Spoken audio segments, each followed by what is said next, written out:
Parang gayuma, ano? Gayuma! As is, isang gayuma yun ang sekreto sa recipe ng gayuma. Ilublob mo sa tubig, tas piga mo sa baso. Tiga sa bao. Okay. Tapos, yun ang ipainom mo doon sa babae. Lah! Vlog, dahil wala na yung sumisingit bigla-bigla at manghihingi ng tip tungkol sa babae. So, ang topic Ay, natin kuya! Yeah. Ay, nag-vlog yung tao dito. binasted kasi ko.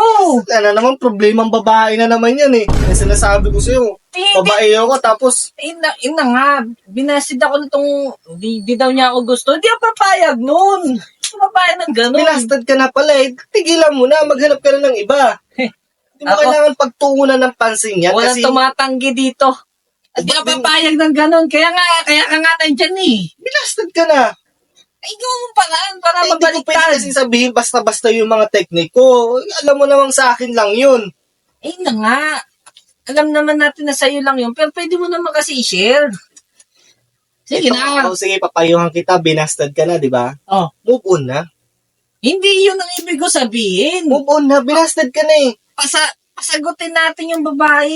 Hindi ganun mubo nakakandi. Hindi pwedeng, hindi ko matatanggap yun. Pag hindi ka binigyan ng importansya, walang value sa'yo, yung move on na. Tama na, kasi yung mga teknik ko, hindi ko pwede basta-basta ipagsabi. Ituro mo na kasi para matuloy mo na yung vlog mo. Kasi, ilang araw na ako din makapag-vlog, lagi ka na lang sumisingit eh. Puro babae na lang yung problema mo eh. Eh, kasi naman yung pagbablog mo yung wrong timing. Tao na to. Sisino yung vlog mo, wrong Ilang, timing. ilang araw mo na nililigawan yun? Mga 2 oras. Anong 2 oras pa lang pa pala. Sisira ulo ka pala eh. Ano yung nag-aantay? Sige na, turo mo na. Yung tao na to, kababae ro, problema ko pa yung pambabae niya.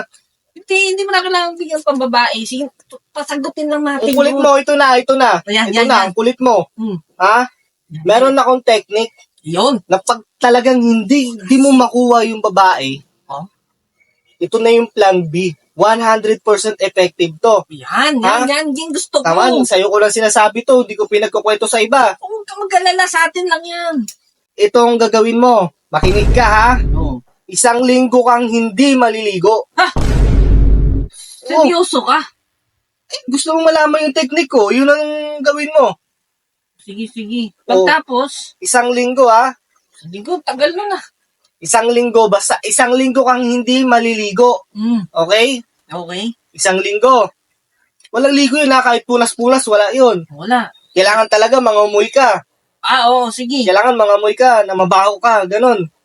Pagtapos ng 1 linggo, yung breath na ginamit mo, ilublob mo sa tubig, tapos piga mo sa baso. Tiga sa bao. Okay. Tapos, yun ang ipainom mo doon sa babae. Lah! Paano niinamin yun?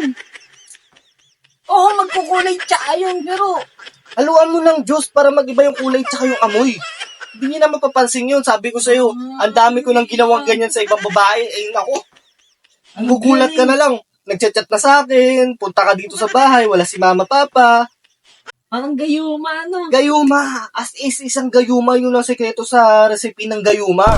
Atas ng breath, Na 1 linggo, hindi. maliligo. Sige. Yun ang gawin mo ha. Effective yan, ha? Tandaan mo, 1 linggo, walang ligo. 1 linggo, walang ligo. Katas ng breath, lagay mo sa baso. Tas ng brief, lagay sa baso. Lagyan mo ng juice o anong panghalo para hindi mangamoy mabaho. Lagyan ng chaser.